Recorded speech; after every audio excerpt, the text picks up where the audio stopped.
Chosen one, peace and provision are about to collide.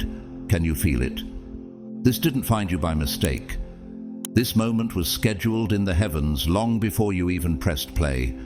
You've been faithfully walking through a season where the weight felt heavier than your own strength. Emotionally dry, spiritually stretched, and yet still showing up with unwavering faith. But now, something rare is unfolding, something sacred.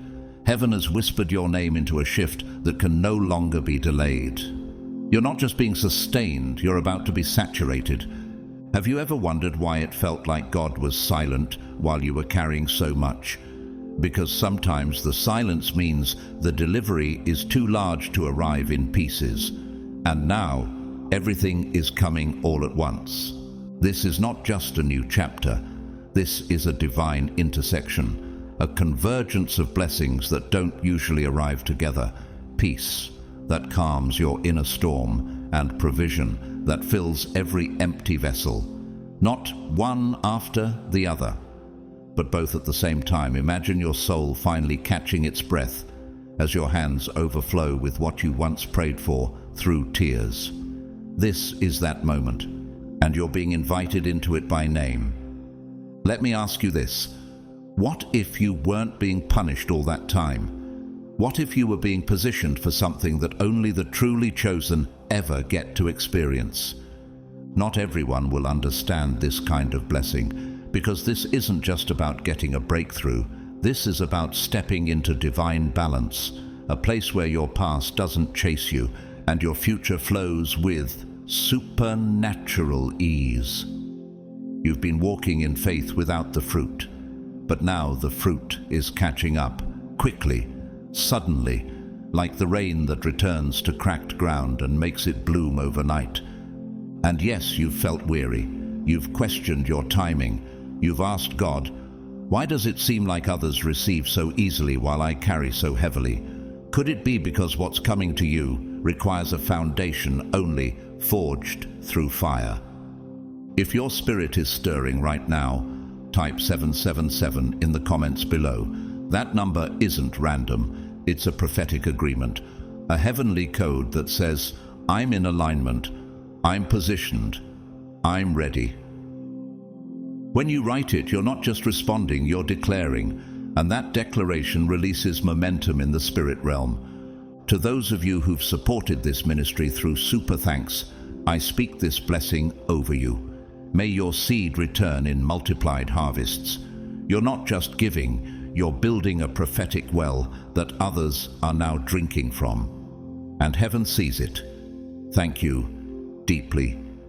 What if the very message you're listening to now is the moment everything changes? What if this isn't just confirmation? It's activation. Chosen one, you've reached the threshold, a place where the voice of God is about to answer the silence with both stillness and supply. And not everyone will stay long enough to hear the full unfolding. Only those who've been marked, those who've endured, those who understand what it means to wait when no one claps and to walk when no one notices. So here's the final question. Are you ready for peace that surpasses understanding and provision that exceeds expectation to hit you at the same time? Then stay with me, because in these next 7 prophetic chapters, you're going to receive more than revelation. You're going to receive release, restoration, and clarity. Let's begin. God's chosen ones, peace and provision will hit you all at once. Get ready.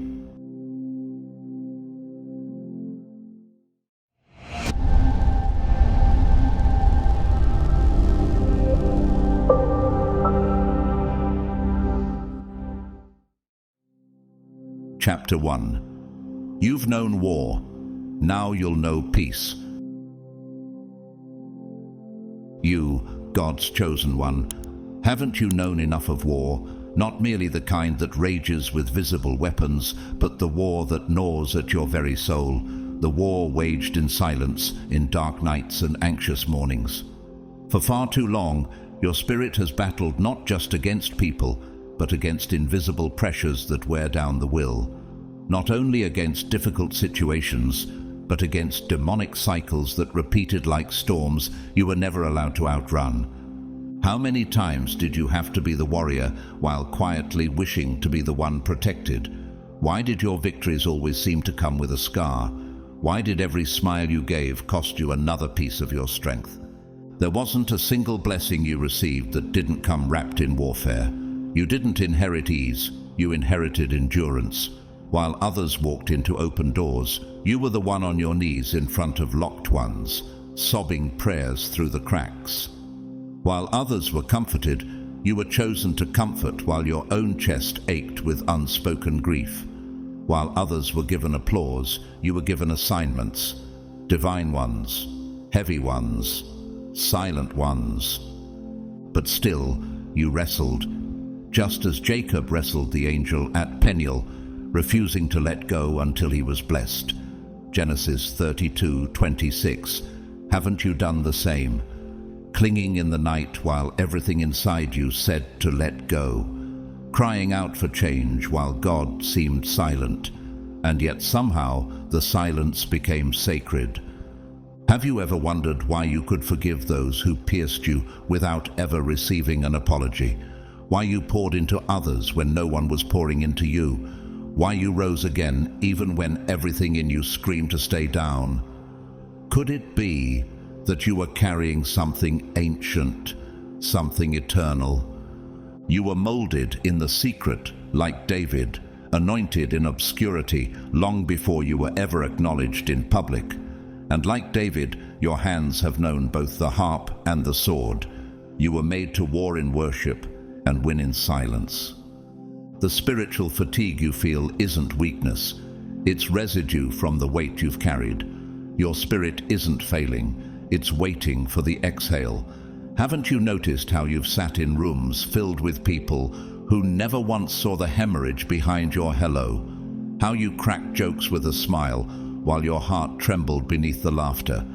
You've kept it all together while everything within you begged to fall apart. And no one gave you credit for the war behind your composure. And yet something is shifting. Heaven is now issuing a different sound, one not of warfare but of rest. The battlefield is being cleared. The spiritual alarms are silencing. The divine pronouncement has been made. Peace I leave with you, my peace I give you. I do not give to you as the world gives. John 14:27 NIV. Can you feel it? The resistance that used to meet you every morning is losing its grip. The cycles that once repeated with precision are now disrupted. The fog that clouded your prayers is evaporating. Why? Because God has declared the end of the war over your peace. Just as Jesus stilled the storm with a single command, "Peace, be still," Mark 4:39, so too is he silencing the chaos in your soul. What would it look like if peace hit you just as suddenly as war once did? If provision flooded in like the very battles you once had to endure? Are you prepared to receive joy that doesn't come with pain, favor that doesn't require a fight? Visualize the swell of the ocean right before it crashes onto the shore. That's what's building in the spirit over your life right now. A divine collision of calm and abundance is rising, not trickling in slowly, but flooding in all at once. Consider the journey of Dr. Edith Eger, a Holocaust survivor and world-renowned psychologist. She once said, "Your pain is not your identity. Your trauma is not your destiny." For years, her life was defined by survival. But peace came suddenly, through unexpected healing, through purpose that eclipsed pain. Isn't your story bearing that same shift? And somewhere in a quiet corner of Georgia, a young woman named Kendra stood on her porch at 4:12 a.m., exhausted from another sleepless night of tears. But in that moment, a warm breeze brushed against her skin, and she felt a peace so heavy it made her knees buckle. She had lost her job, her fiancé, and nearly her faith. But something had shifted. Provision came in the form of a stranger who paid her rent. Peace arrived in a dream that confirmed everything she feared was over, was actually about to begin. Isn't it time you believed that the same could be happening for you? Look to nature. The eagle doesn't flap its wings in panic. It locks into the thermal current and rises higher by doing less. This, chosen one, is your thermal wind. You're about to soar, not by striving, but by surrendering to what God is sending. This peace entering your life is not a fragile truce that shatters at the sound of difficulty. It's not the kind of comfort that leaves you when the winds rise again. This is divine peace, the kind forged in the fires you survived. It is unshakable, supernatural, and anchored in the presence of God Himself. Can you sense it beginning to steady your thoughts, rewire your emotions, and hush that relentless voice that's always questioned whether you're enough? This peace isn't asking for permission to stay. It's been commanded to guard you.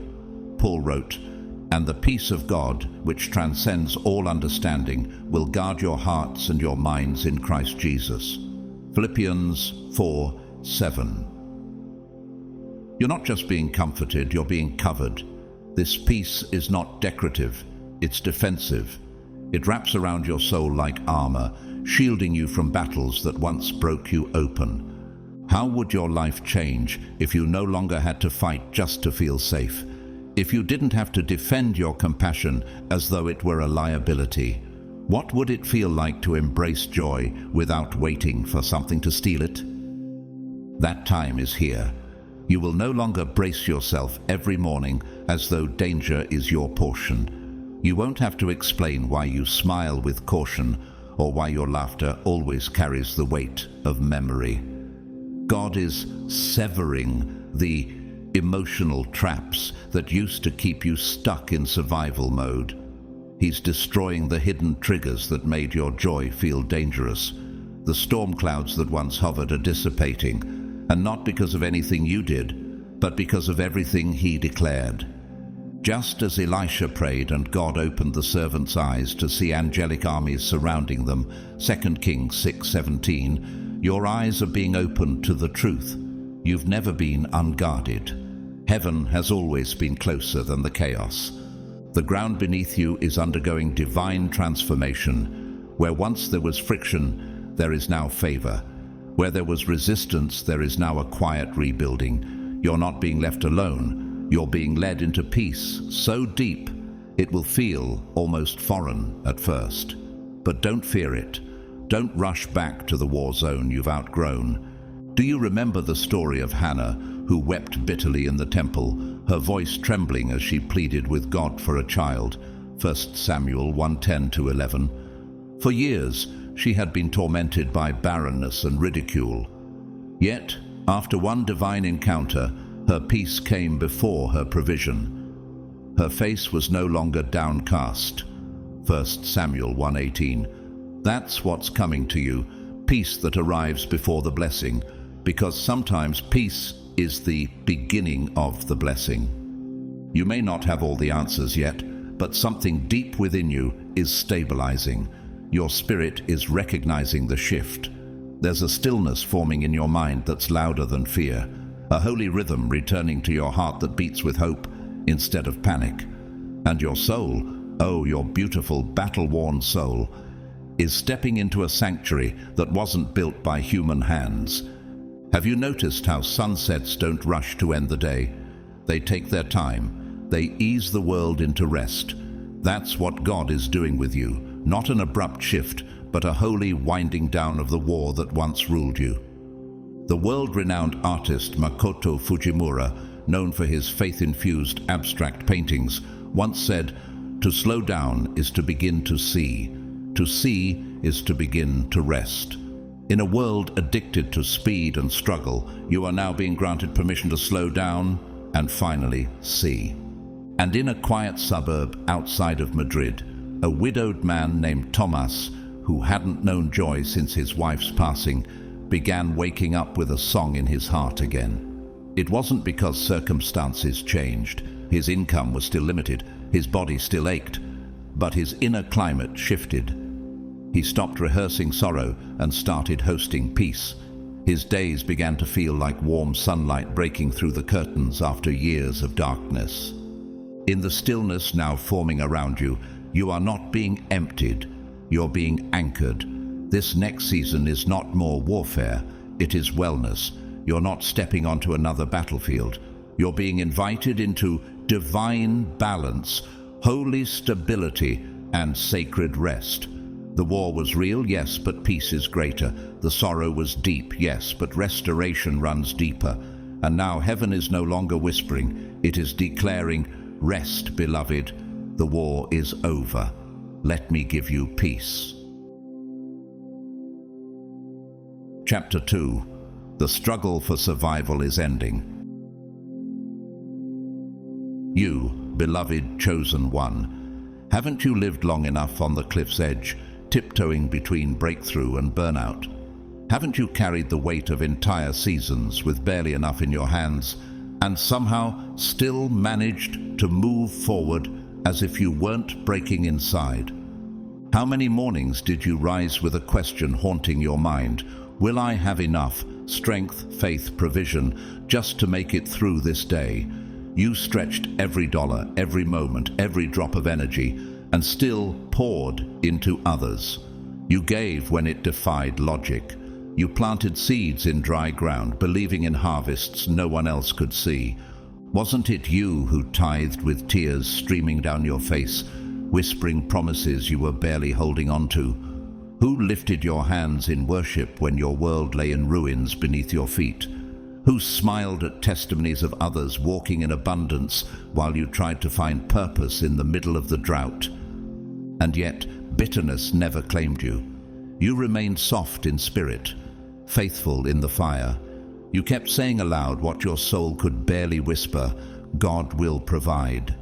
You declared provision even when lack sat beside you at the dinner table. You praised with empty hands, but a heart full of stubborn hope. Doesn't that count for something? Your faith in famine mirrored the widow at Zarephath, who gave the prophet Elijah her last meal. 1 Kings 17:12-16. She had nothing left to offer but obedience, and it was her willingness to give out of lack that unlocked divine multiplication. Isn't that what you've been doing all along? Why did you keep giving when no one was giving to you? Why did you keep sowing when nothing was growing yet? Could it be that your spirit already knew what your eyes had not yet seen? That survival was never your destiny, only your training ground? The atmosphere around your life is shifting. The drought is breaking. The wilderness is losing its hold, just as God provided daily manna to the Israelites in the desert, but then shifted them into a land flowing with milk and honey.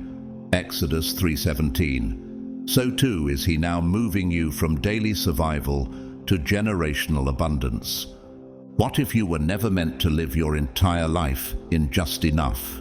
What if God was preparing to move you into rooms of overflow where you no longer strain but simply receive? What would life look like if things started to flow, not by force, but by favor? From scraping by to stepping into surplus, it almost sounds too good to be true, but that's how favor operates. It doesn't knock politely, it floods. And the flood is coming. The world knows Oprah Winfrey as a media mogul, but she once grew up in abject poverty, wearing dresses made from potato sacks and wondering where her next meal would come from. Years later, she said, "I still have my feet on the ground, I just wear better shoes." Her story, like yours, began in scarcity, but obedience, resilience, and vision led her into overflow. And somewhere in a quiet town in Mexico, a high school janitor named Mateo had only one pair of work boots and a dream he didn't dare speak aloud. But every day he prayed over the floors he mopped. He sang hymns under his breath and thanked God for his broom. He gave extra coins to students who forgot their lunch. 10 years later, he became the school's principal, not because he demanded it, but because he lived with excellence in silence. His favor flowed without announcement. Isn't that what you've been doing? Carrying glory in quiet places. You've mastered how to stay peaceful when money was missing. You practiced generosity when support was scarce. You walked in excellence when no one applauded. You refined your spirit in the shadows, and heaven saw it all. The kind of obedience you gave, the kind that cost you comfort but never cancelled your commitment, that kind of obedience moves the heart of God. Like the butterfly emerging from its cocoon, you are about to realize that the squeezing season wasn't to punish you. It was to form your wings. The beauty of the butterfly doesn't begin at flight. It begins in the pressure. That pressure is now behind you. And now, chosen one, you are standing at the edge of a new sound, the sound of heaven releasing what earth tried to withhold. Chosen one, what you walked through was never punishment. It was preparation. The wilderness was never a sentence of suffering, but a school of strengthening. You weren't being punished when doors didn't open. You were being positioned. When God delayed what you asked for, it wasn't rejection, it was recalibration. Could it be that the version of you that cried in the wilderness is not the same one who will feast in the land of promise? Could it be that the pressure wasn't meant to destroy you, but to make sure you wouldn't self-destruct when blessings finally arrived? God has always been more concerned with your foundation than your finish line, and now the blueprint is coming into full view, because peace is not merely about the absence of conflict, it's about the presence of spiritual structure. And provision is not just currency in your account, it's capacity in your spirit. What happens if abundance arrives but your mind is still at war? What happens if tables are filled with favor, but your soul has no appetite for joy? This is why God didn't rush the process. He's not just handing you blessings, He's handing you balance. He's not just placing miracles in your hands, He's healing the internal architecture that holds those miracles. He's restoring the inner scaffolding, your mental resilience, your emotional depth, your spiritual discernment. So, the next season isn't a moment, but a movement. King Solomon asked not for riches, but for wisdom, 1 Kings 3:9-13. And because his heart posture was right, God gave him both wisdom and wealth. You too are being aligned for a dual release. No more choosing between peace and provision. No more living like wellness and wealth are on opposite teams. Now, heaven is declaring, you will have both. Have you noticed how skyscrapers take years to construct below the ground before they rise above it? Foundations that deep must support something massive. Could it be that the delays were divine proof of the magnitude of what's being built through you? The season ahead isn't just about what you'll gain, it's about how you'll carry it. And this time, you won't be stretched thin trying to hold it all together. You won't be blessed and broken at the same time. You won't have to burn your peace just to keep provision lit. Get ready to walk into boardrooms, sanctuaries, and family gatherings without calculating survival in your head. Get ready to sleep deeply without dreaming of bills and battles. Get ready to smile and mean it. Not out of pretense, but out of presence. Dame Zaha Hadid, the visionary Iraqi-British architect known for her futuristic designs, once said, "There are 360 degrees, so why stick to one?" She revolutionized her field by refusing to accept limitation, by creating structures that married strength with beauty. In the same way, you are entering a season of multidimensional wholeness, no longer choosing between function and favor, between peace and power. You will have all angles aligned. And in a windswept village in Kenya, a young man named Eliud spent years tending sheep with a Bible tucked in his coat pocket. He didn't preach from pulpits, he prayed in pastures. He gave what little he had to families with even less. When a regional drought wiped out half the crops, his prayers never stopped. Years later, God elevated him to oversee the entire region's agricultural redevelopment, turning deserts into gardens. His obedience had laid a foundation for provision he never imagined. Haven't you been laying that same foundation? The peace coming to you isn't temporary. The provision flowing to you isn't accidental. This isn't a one-time visitation. This is a divine establishment. Scripture says, "After you have suffered a little while, the God of all grace will himself restore you and make you strong, firm, and steadfast." 1 Peter 5:10. God isn't merely delivering you into blessing. He's rooting you in it. This is about permanence, about sustainability, about lasting goodness. Your atmosphere is shifting, not just your external conditions, your internal climate. Peace is flooding your thoughts, provision is filling your hands, and neither one is meant to replace the other. They were always meant to walk together. What would your life look like if the struggle didn't return? What would change if what God sends now actually stayed? Get ready, because this time it will last. Chapter 3. God is bringing provision without pressure. Chosen one, you've carried the burden of provision like a silent war drum in your chest. You've stood in seasons where the weight of being the provider didn't just rest on your hands, it pressed on your soul. You've strategized through exhaustion. You've set alarms before the sun broke the sky, chasing time as though it were a vanishing resource. And all the while, you bore the responsibility of others like invisible bricks on your back. Can you remember the moments you stayed up calculating bills and emotions in the same breath? Or the times you accepted roles, not because they spoke to your purpose, but because they silenced your panic? What do you do when your spirit longs for purpose, but your reality demands performance? You've worn resilience like armor and exhaustion like perfume. You took on tasks not because they reflected your identity, but because you had mouths to feed, promises to keep, and a life to sustain. And yet, in the chaos of all that hustling, you kept whispering one quiet plea to heaven: God, just give me peace in the process. And now, that whisper has been heard. What if you were never created to live in constant performance? What if God's plan was never for you to shrink into systems that suffocate your soul? The doors you once had to kick open will now swing wide with divine ease. Not because of hustle, but because of heaven's favor. Even Jesus didn't perform under pressure. When the crowds begged for signs, he often withdrew to quiet places to pray. Luke 5:16. He moved in alignment, not anxiety. And you, who carry his Spirit, are being brought into that same rhythm. God is releasing you from the grind. He is breaking the mindset that says provision must come at the cost of peace. Haven't you seen how you were manipulated into believing that burnout was holy? That hustle was the only form of faithfulness. That sacrificing your joy was the price for stability. Not anymore.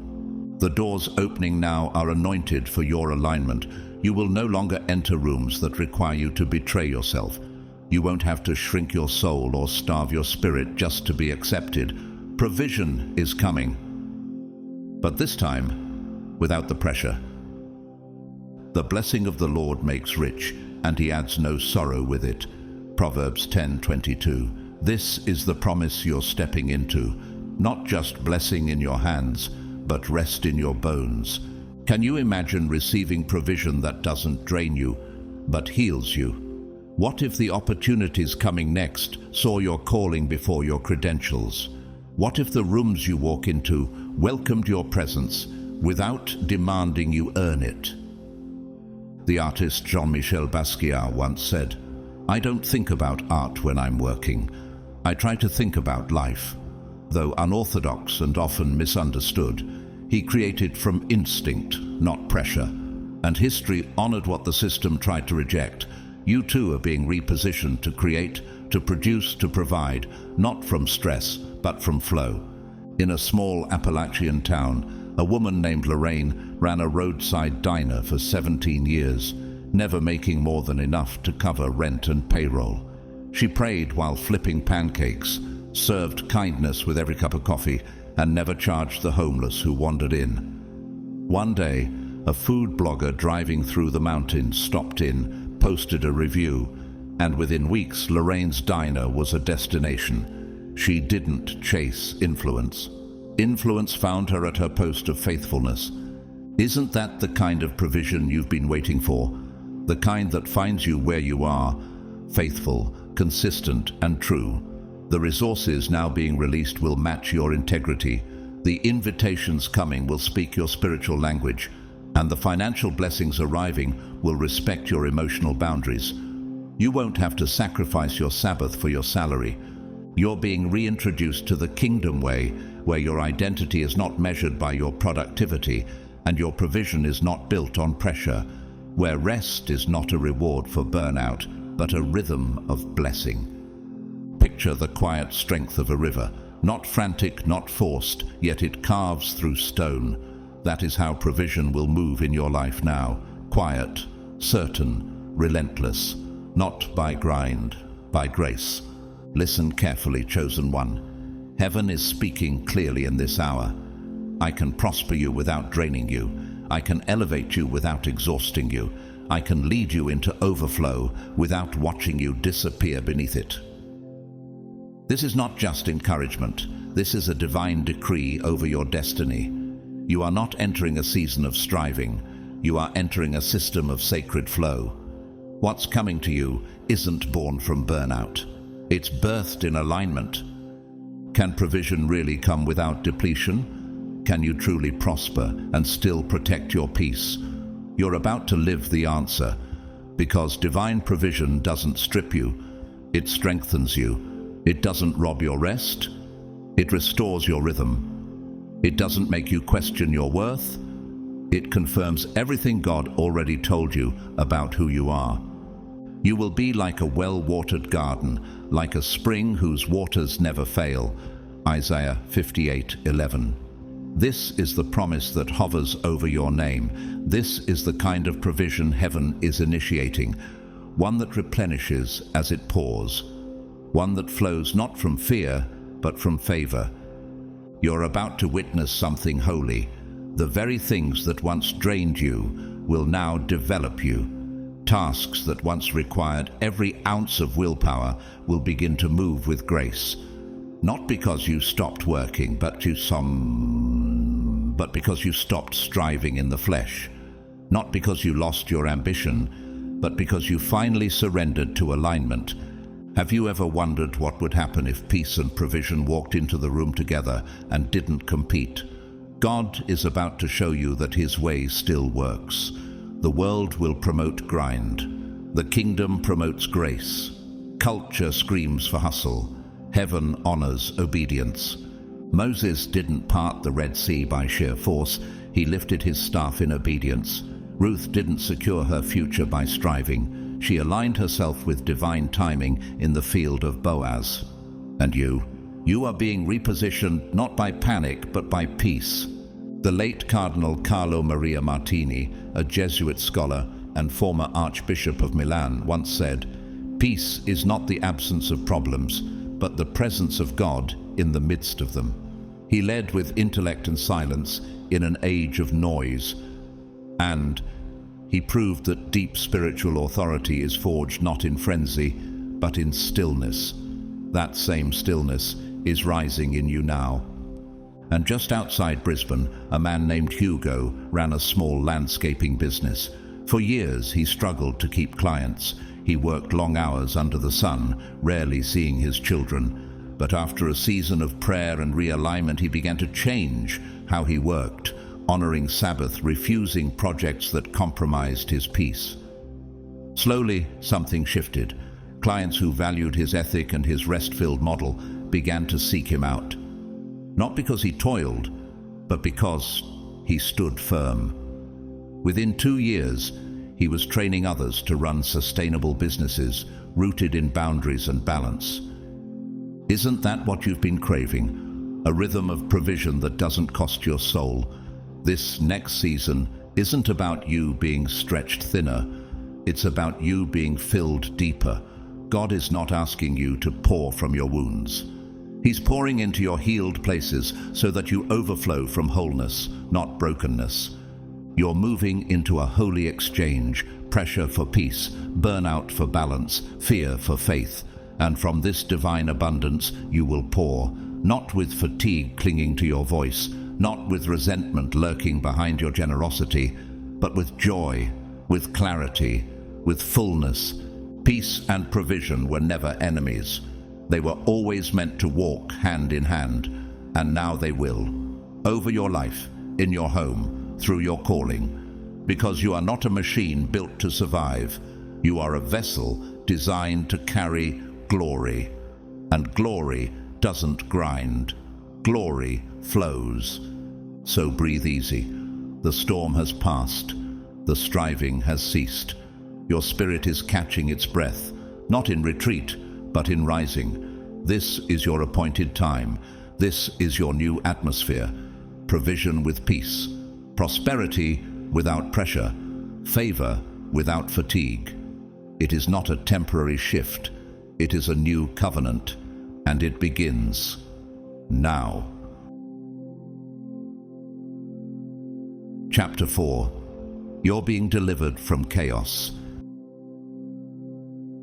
Chosen one, you've lived long enough surrounded by the sound of unrest, not just the surface-level noise of the world, but a deeper, more disorienting clamor, the echo of dysfunction reverberating in your environments.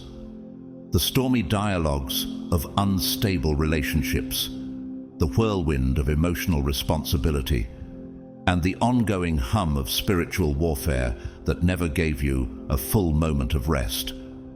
Can you remember the rooms you walked into where peace was absent until you arrived? The way your very presence brought clarity into confusion, stability into storms, order into disorder, even when you yourself were silently unraveling. Why did they always come to you?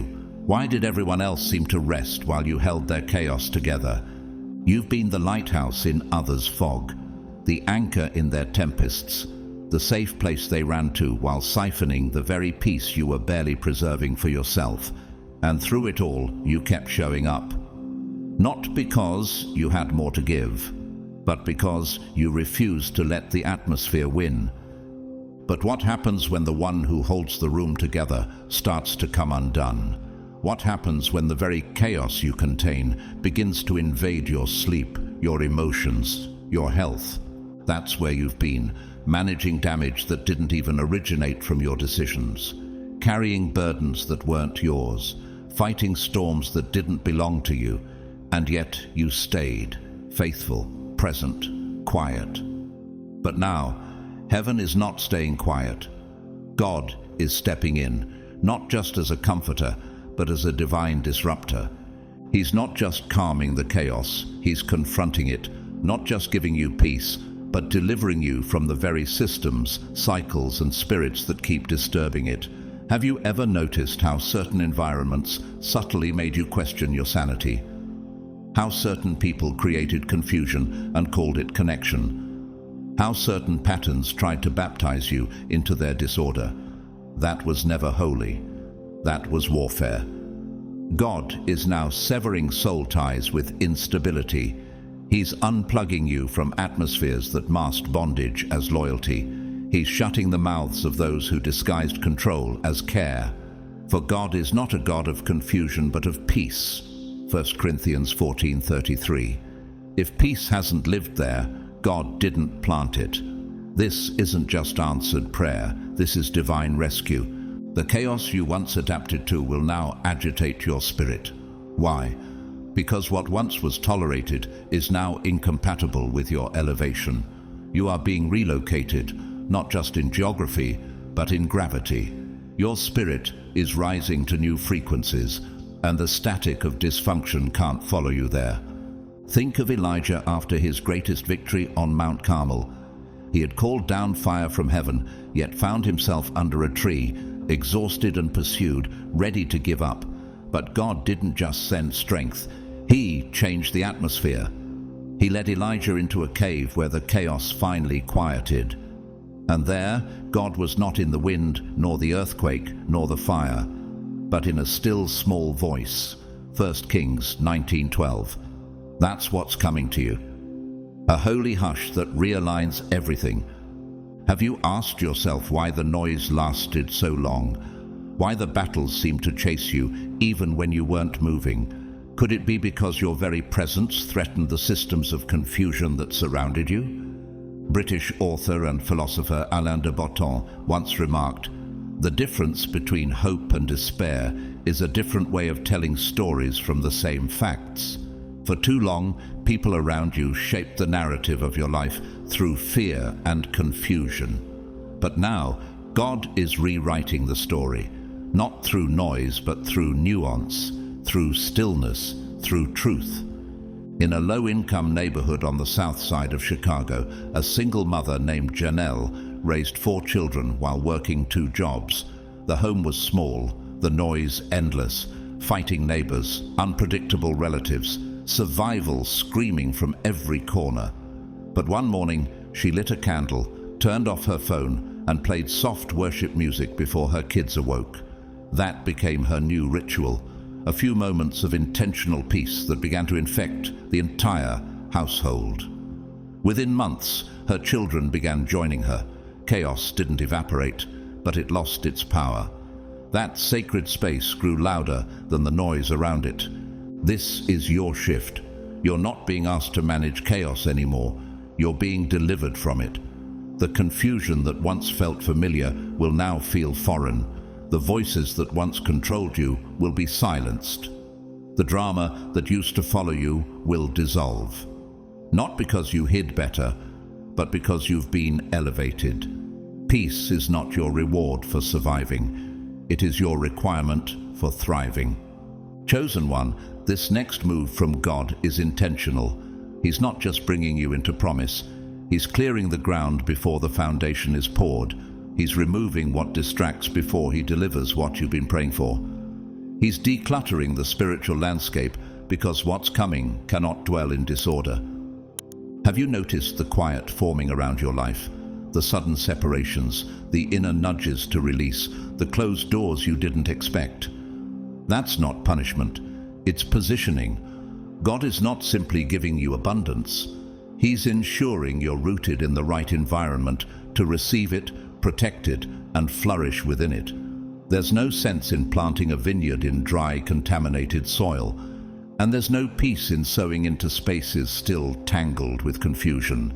You cannot carry peace and chaos in the same spiritual womb. You cannot build overflow while still clutching debris. You cannot hear heaven clearly while managing noise that was never your assignment to decode.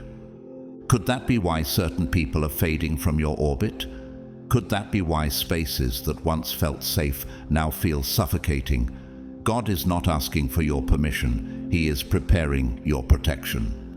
Every plant that my Heavenly Father has not planted will be pulled up by the roots.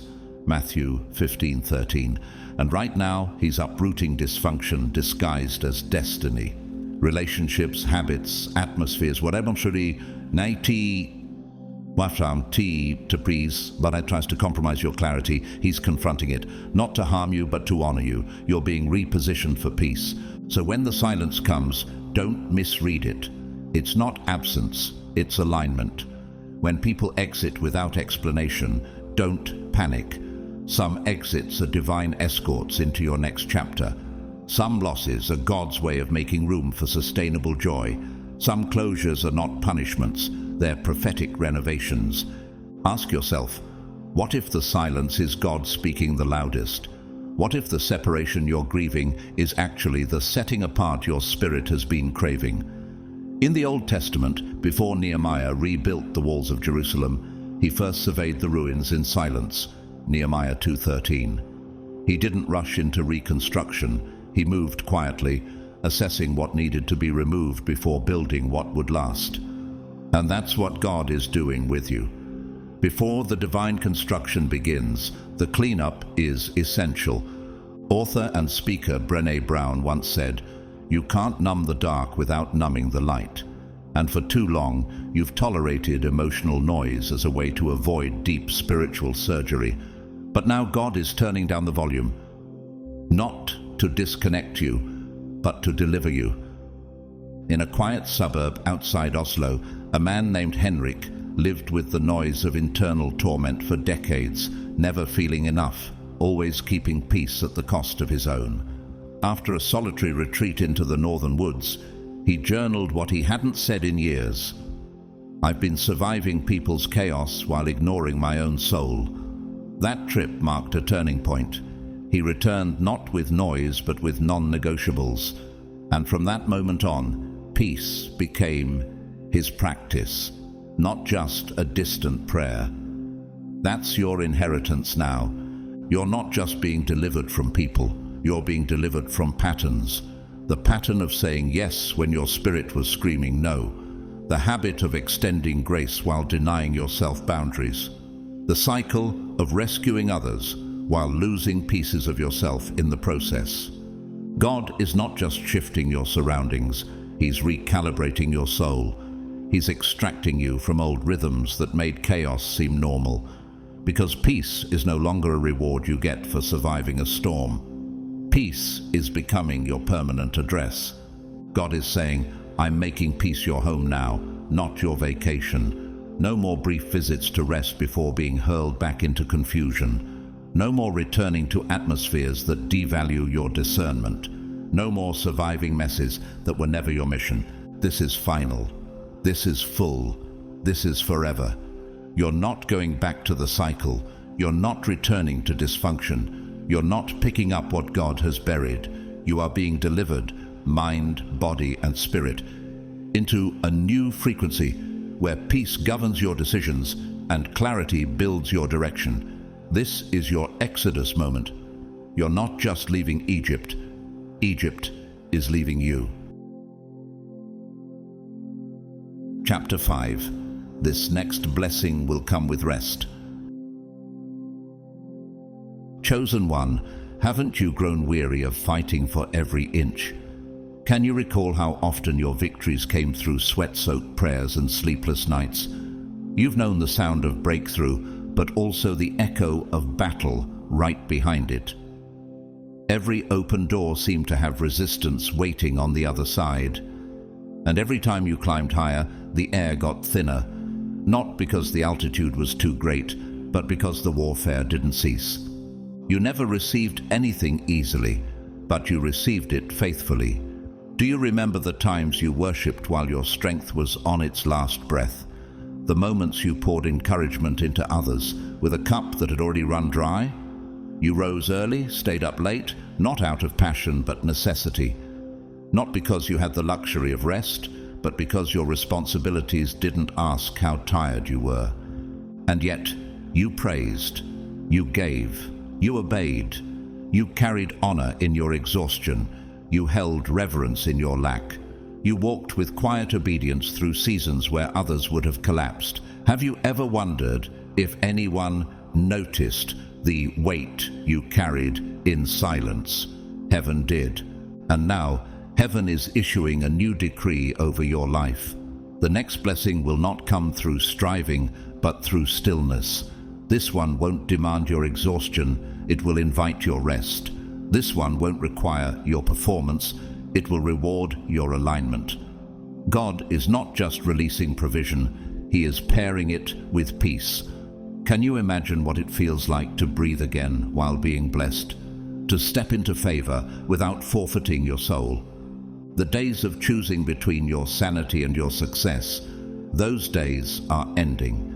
You've walked through too many seasons where every step forward came with inner fragmentation. You've had to choose between progress and peace, between building something meaningful and protecting your emotional well-being. But now, for the first time in what may feel like forever, God is declaring, you don't have to choose anymore. I'm giving you both. Just as Mary sat at the feet of Jesus while Martha toiled in the kitchen, Luke 10:38-42, you are being invited to stop performing and start receiving. Jesus said Mary had chosen the better part. Not because serving was wrong, but because rest in His presence was the priority. That's your new position now. Stillness that attracts blessing. This blessing will not chase you down while you're running. It will wait in the place where you finally slow down. It will not interrupt your exhaustion. It will inhabit your restoration. Why is God doing it this way? Because He's not just giving you something. He's healing something. He's correcting the inner agreement that said blessing must be painful. That favor must be hard-won. That rest is a reward rather than a right. He's restoring the rhythm of Eden, where provision and peace walked hand in hand in the cool of the day. World-renowned sleep scientist and author Dr. Matthew Walker once said, "Sleep is the single most effective thing we can do to reset our brain and body health." It's no coincidence that even in biology, restoration is linked to rest. Your soul was never created to thrive under constant motion. And now, God is moving in agreement with what your body and spirit have always known, that healing comes with stillness. In a small village tucked into the hills of Portugal, a seamstress named Los lived with quiet dignity. She never had much, but she prayed over every piece of fabric she stitched. One morning, after a particularly painful year, she felt prompted to stop sewing, just for a week. She obeyed. In that rest, ideas came. New designs flowed. Within a year, her hand-stitched garments were sold in boutique shops across Europe. Her rest didn't delay her blessing. It delivered it. Isn't that the rhythm you've longed for? This is the turning point, not just in your circumstances, but in your relationship with work, with progress, with blessing itself. You're stepping into a divine rhythm where rest and reward are not enemies. They're companions. Just like the waves withdraw before they return with force, your recent stillness is not stagnation. It's set up. The blessing that's coming next isn't a storm. It's a tide of goodness designed to meet you right where you are as you finally exhale. Chosen one, this isn't the kind of provision that drains you to the last drop. This isn't breakthrough that breaks you down. What's coming next is holy, and holy things lift. Holy provision multiplies your joy. It doesn't leave you exhausted on the other side of answered prayer. It fills you and frees you. God has seen the years where you've lived in survival mode, where your shoulders carried more than any human could bear, and your nervous system never truly knew how to settle. He saw you sleeping with tension, loving with caution, giving with fear, and He's saying now, that cycle ends here. This next move is not being born out of pressure, it's being born out of promise. You're stepping into a divine exhale. Breath is coming back into your being. Not shallow, frantic gasps for survival, but deep, full, soul-level rest. The kind that lets you breathe easier, sleep deeper, love stronger. Not because your circumstances are perfect, but because your posture has shifted. Have you noticed how hard it's been to laugh lately? How difficult it's been to enjoy what you've prayed for because you've still been looking over your shoulder, anticipating the next disruption? God is cutting that cord. You're not going to love from lack anymore. You're not going to give from empty places. You've earned your rest, not just rest from work, but rest from worry, rest from over-explaining, rest from the emotional gymnastics of trying to hold everything together in silence. And now rest is coming to every layer of you. Spiritual rest, emotional rest, financial rest, relational rest. The storm that stretched you is losing its grip. The pressure that bent you is being replaced by peace that will anchor you. Come to me, all you who are weary and burdened, and I will give you rest. Matthew 11:28. You heard that scripture before, but now you're going to live it. This rest is not theoretical, it's tangible, it's timely, it's tailor-made for your soul. You won't need to explain why you're not moving at a frantic pace anymore. You won't have to defend your peace or your slower rhythm. Your fruit will speak for you. Your results will carry your voice into rooms where you never even had to audition. And you won't need to beg to keep what heaven gave you. What's divinely sent can't be stolen, sabotaged, or shamed away. God's seal is on this blessing, the same way He sealed Noah's ark before the flood. Genesis 7:16. He's sealing your provision, not just to protect what's coming, but to preserve your peace while it grows. This next blessing is not another test. It's a testament. It won't wear you out. It will build you, carry you, refresh you. It will remind you that God has been orchestrating all of this in the background while you are holding the line in faith. He never forgot you. He's been setting the table in the presence of all that tried to drain you. He's been clearing the thorns from your path. And he's been waiting, not for you to fight again, but for you to finally rest and receive. Can you accept that now? Can you embrace a chapter that doesn't begin with warfare, but with wonder? Renowned chef and humanitarian José Andrés once said, "You cannot feed the soul if you're always in a rush." His commitment to feeding the hungry has always been rooted in presence, in stillness, in pausing long enough to nourish others deeply. Likewise, your next season is not a sprint, it's a sanctuary. In the hills of British Columbia, a young woman named Camilla had been working 3 jobs to support her siblings. For 5 years, she knew only movement, no margin. But one night, after collapsing from exhaustion, she felt God whisper, "Trust me." She left one job, then another. Doors began opening that didn't require striving. A grant she never applied for, a connection she didn't pursue. Rest was no longer a risk. It became the release. That's your story now. Peace and provision were never meant to be rivals in your life. They've always been destined to walk together, hand in hand, across your days, through your work, into your home, and across your calling. And now they will. Get ready, chosen one, because this time you will be blessed and rested at the same time, not running, not panicking, not proving, just receiving. Chapter 6. You will be a safe place for others.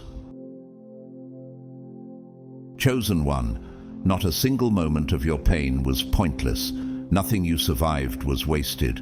Every storm that tried to drown you, every betrayal that attempted to unravel your trust, every silent tear that soaked your pillow in the darkness, all of it was part of the divine shaping of your soul. What you thought was merely endurance was actually divine construction. God was never just getting you through the fire, He was making you fireproof. Not just patching up your wounds, but reconfiguring you into a healer. Not just protecting you from chaos, but forming in you the antidote to it. Haven't you noticed how your spirit can now sense turbulence before it erupts? How your presence calms atmospheres others find unbearable? You've walked through environments that triggered everything in you. Spaces where you couldn't exhale fully. Rooms where your spirit had to armor itself just to function. But even in those trenches, God was doing something more than rescuing you. He was refining you. Why do you think you've become so sensitive to pain, to tension, to the subtle cries of others? Because you've known what it feels like to be unsafe in your own story. And now that deep knowing is becoming a sanctuary for others. Because you've known chaos, you will carry calm. Because you've tasted lack, you will give without holding back. Because you've been immersed in warfare, your words will release peace. Because you've known the sting of rejection, your eyes will extend welcome. And because you've lived in instability, you will become a spiritual foundation others lean on in secret storms. This is no longer just about your healing, it's about your hosting. You are becoming a living temple, a vessel of divine presence. Not a monument to perfection, but a breathing reminder that God dwells in surrendered souls. He comforts us in all our troubles so that we can comfort those in any trouble with the comfort we ourselves receive from God. 2 Corinthians 1:4. What once broke you now equips you. The very compassion that flows from your silence is not manufactured, it's prophetic. You won't just tell your story, you will radiate it. People will feel it in your presence before you ever speak. Like a lantern in a dark valley, your glow won't shout, but it will guide. And broken spirits will breathe again just by being near you, because the oil you carry came from crushing. In the book of Acts, when Peter's shadow began to heal the sick, Acts 5:15, it wasn't his charisma that carried power, it was his consecration. He had been broken, forgiven, and reborn. That same power is quietly forming in you. It's not flashy, but it's holy, not loud, but lasting. What if everything you went through wasn't just survival training, but sanctuary preparation? Holocaust survivor and author Elie Wiesel once said, "There is divine beauty in learning. To learn means to accept the postulate that life did not begin at my birth. Others have been here before me, and I walk in their footsteps." Your pain has educated your spirit, and now you become a living refuge, not by reciting theology, but by embodying it. In a quiet cafe in Florence, a man named Raphael sits every Thursday at the same corner table. He doesn't say much, but locals often sit near him. They say there's something about his stillness that steadies them. What no one knows is that Raphael lost his entire family in an earthquake a decade ago. He doesn't minister with words, he ministers with presence. His silence carries stories, his breath carries peace. That's what your life is becoming. Not a platform, but a presence. Not just a testimony, but a transmission. You're not being raised to flex success. You're being raised to host safety. In a culture saturated with noise, your calm will be sacred. In a society obsessed with appearances, your authenticity will be disruptive. In a generation chasing clout, you will carry Christ, and that chosen one will change everything. Chosen one, you're no longer just a person moving through time. You are becoming a walking sanctuary, a living altar, a divine encounter cloaked in human form. There is something weighty and sacred being carried in your footsteps now. People will sit beside you and feel something they don't have language for, and it won't be you they're sensing. It will be the presence of God flowing through you, hovering around you, speaking from within you. You are becoming someone's holy interruption. Your provision will be more than personal. It will become public nourishment for those who've been starving in spirit. Your peace will act as a balm on battle-worn souls, reminding them that stillness is still possible. Your joy will spread like sunlight cracking through long winters. Your wisdom, carved through pain and shaped by prayer, will unlock prison doors in people's minds that no therapy, lecture, or life hack ever could. Can you feel it now? The shift from merely surviving to sheltering others?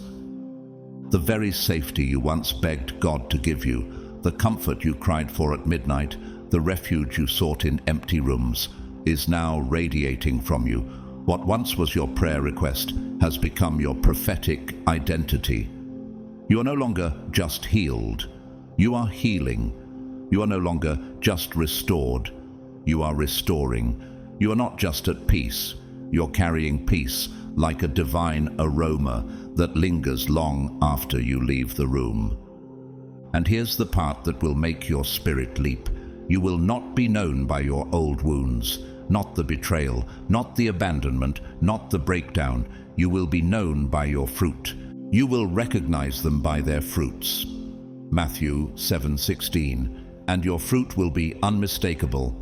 The fruit of surrender, the fruit of sacred perseverance, the fruit of staying when you could have fled, of holding on when no one applauded, of letting God sculpt your soul in silence.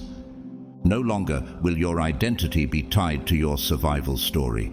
It will be revealed through the atmosphere you carry. The trauma that once echoed through your body is being replaced by truth that echoes through your presence. People will walk away from time with you feeling lighter, clearer, more whole, and they won't always understand why. But heaven will.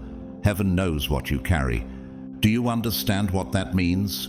You're not simply entering a new season. You're being renamed in the Spirit. You're not just the one who made it. You're the one now making room for others to heal, to cry, to be honest, to come undone in safety and rise again in truth. In the Old Testament, cities of refuge were established for those running from destruction. Numbers 35:11. You are becoming that kind of spiritual city, a refuge, not because you have it all together, but because you've been put back together by the hand of God Himself. Former NBA champion and philanthropist Meta Sandiford Artest, formerly Ron Artest, once said after a life-altering moment of healing, "I didn't know peace until I stepped away from trying to prove something. Then I finally found who I was." His story, once marred by chaos, became a vessel of peace for countless youth. So it will be with you. What once defined you will become someone else's lifeline. And in the outskirts of Madrid, a former addict named Soraya now runs a women's center out of a former bakery. She never shares her full testimony. She doesn't need to. The moment women walk into the room, tears fall without words. It's not just the coffee or the kindness, it's her spirit. It has become safe. You are that now, a holy presence in human form, a vessel that heaven can trust. And the beauty is this, you're not trying to be impressive, you're simply becoming available. The same peace and provision God poured into you is now flowing outward as mentorship, comfort, clarity, hospitality, healing, prophetic counsel, presence. Your life is becoming undeniable evidence that God heals, God restores, and yes, God still makes people whole. So get ready, chosen one. The sanctuary He built inside of you in secret is about to shelter others in public. Chapter 7. This is the answer to the prayers you forgot you prayed. Chosen one, pause for just a moment. Breathe in slowly. Let your spirit settle. Something sacred is happening beneath the surface of your life, and it's time you recognize the magnitude of it. What you're stepping into isn't random. What's unfolding around you isn't coincidence. This is not luck. This is heaven responding. This is divine memory in motion, answering not only the prayers you shouted in desperation, but the ones you whispered in broken surrender, even the ones you forgot you ever prayed. Can you remember those trembling moments on your knees when words failed but tears spoke volumes? When your hands shook too hard to hold the Bible, but your soul still reached for God? When you kept the cries quiet so no one else would hear you unravel? Heaven heard every soundless scream. God saw it all. He recorded it. He stored it. Nothing slipped past Him.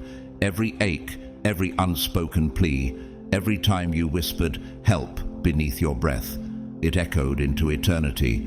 Even the prayers you forgot you prayed have not been forgotten by the one who holds your timeline. Could it be that the days you thought were falling apart were actually days when your spirit was sowing? You didn't even realize it. You believed you were breaking, but in the invisible realm, seeds were being planted. Not seeds of eloquence, but seeds of raw obedience, seeds of surrender, seeds of resilience, seeds of trust that kept growing in the dark. Those who sow in tears will reap with songs of joy. Psalm 126 verse 5. That wasn't poetic exaggeration, it was prophetic law. Remember when you said, "God, I can't do this without you." That moment was memorialized in heaven. Or when you declared, "I don't want riches, I just want peace." God wrote it down. And when you admitted, "I'm tired, but I still trust you," angels rejoiced, because faith wrapped in fatigue is the most precious offering of all. Heaven's memory is not like earth's. God doesn't archive prayers in a dusty drawer. He engraves them into His plans. "I have seen your tears, I have heard your prayer." 2 Kings 20 verse 5. That was His word to Hezekiah. And it's His word to you now. You see, the kingdom never forgets what was spoken in pain but sealed in faith. God's memory is holy, and within that memory exists the full architecture of your unfolding. Not just the milestones, but the midnight cries. Not just your declarations, but your doubts. Not just your worship, but your weariness.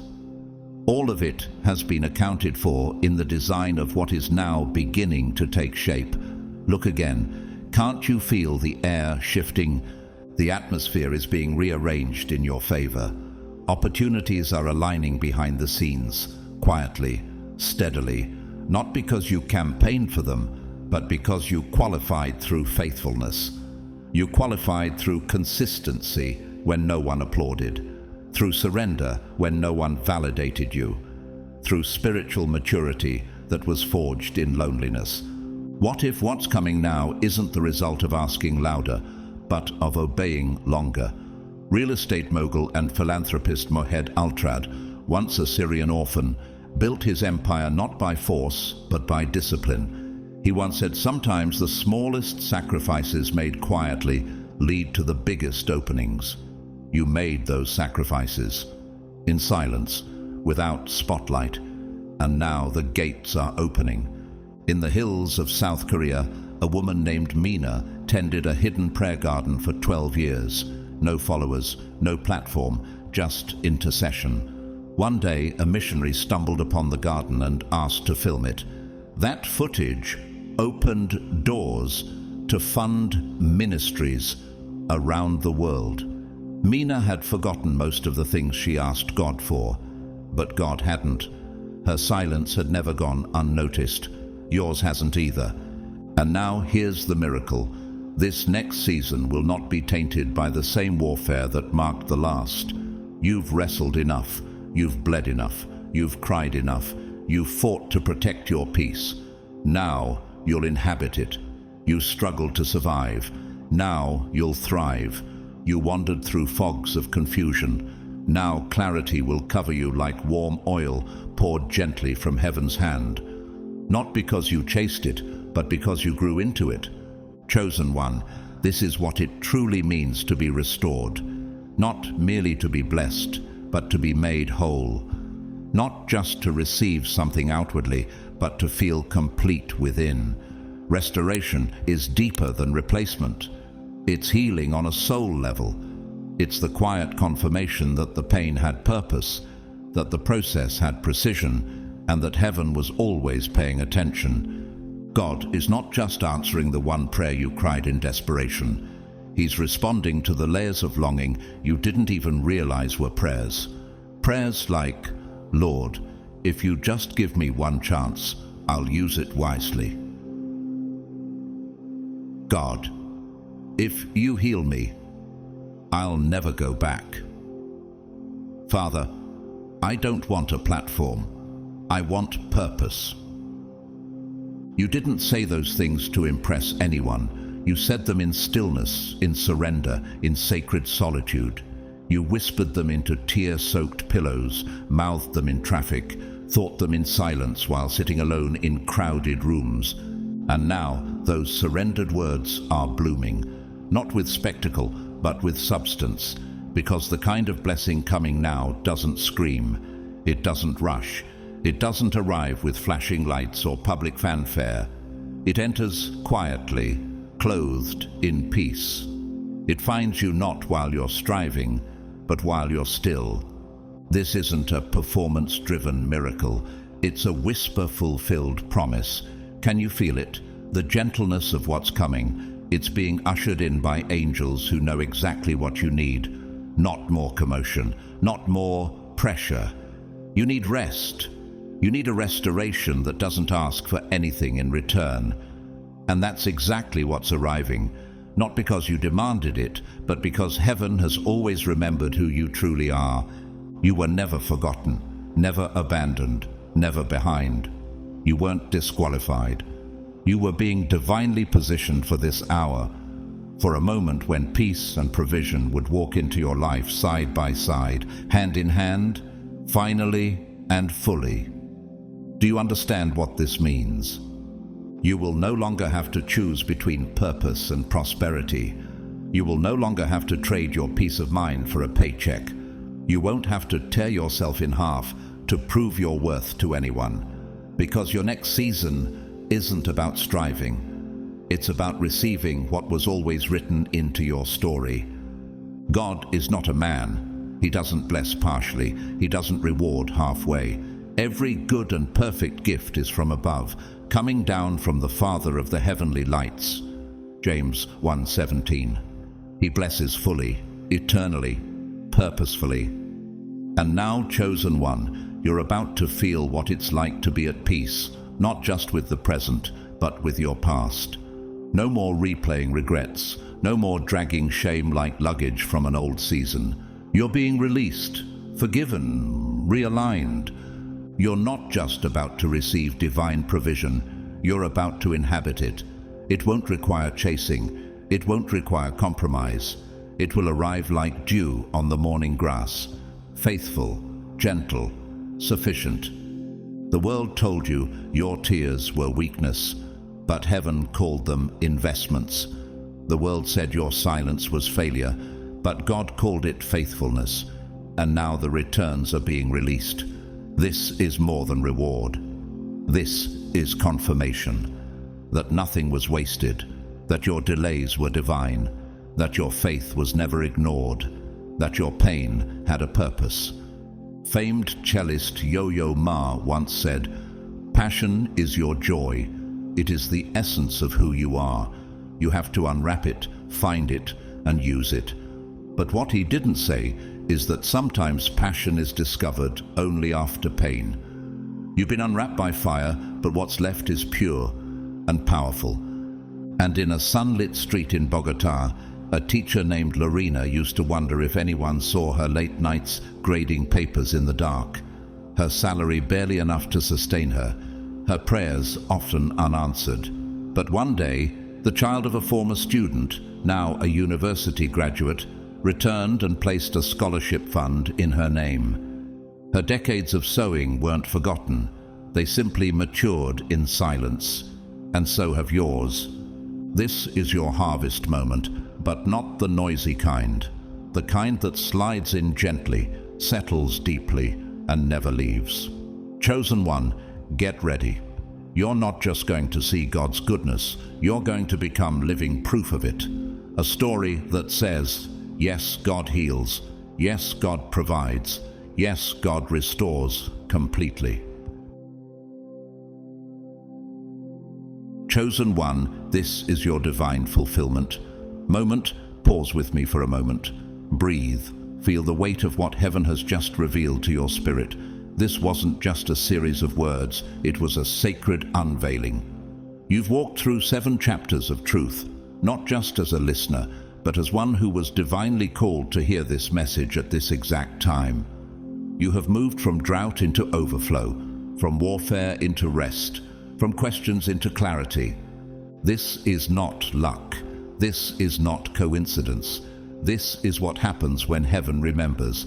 God didn't just hear your prayers, He kept them. He didn't just watch your journey, He orchestrated it. And now, you're stepping into a moment where peace and provision are no longer separated. They are arriving at the same time, for the same person, you. You're no longer just someone who needs a miracle. You are becoming living proof that God still performs them. You've been refined. You've been rebuilt. You've been redefined, not by the pain, but by His presence. And now, God is not just blessing you for your sake. He's raising you up as a safe place, a testimony, a vessel of healing and light for others. Now, if this message has spoken to your spirit, if you felt confirmation, clarity, or even just the quiet comfort of knowing you're not alone, I invite you to respond. Press the like button as an act of agreement with what heaven is doing in your life. Share this message with someone who needs hope, who's been praying in silence and waiting for their own moment of confirmation. And comment below. What part of this prophetic journey moved you the most? Which chapter felt like it was written just for you? If you haven't already, subscribe to this channel and turn on your notifications. We are building a space where the chosen ones are seen, fed, and reminded of what God is doing right now. And you belong here. To those who supported this message through super thanks, Thank you. But even if all you did was listen quietly in the background, I want you to know your presence matters. You are not forgotten. Your time is valuable. And I believe with all my heart that what you gave, whether in attention, emotion, or generosity, will return to you in the form of favor, peace, and divine surprises. This community is not about numbers. It's about alignment. And if you're still here, that means you're aligned. So now, I bless you. I speak rest into your heart, strength into your soul, and clarity into your steps. I declare that you will no longer just carry faith, you will carry fulfillment. That peace will no longer visit your life temporarily.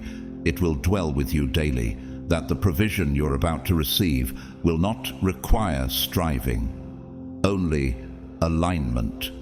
That you will feel whole, not in spite of what you've walked through, but because of how heaven used it. I pray that the rest of this year will not be heavy. It will be holy, that you will no longer chase anything. What's yours will recognize you and arrive on time, that the pain you carried was not in vain. It was prophetic investment. You are seen, you are remembered, you are chosen. Amen.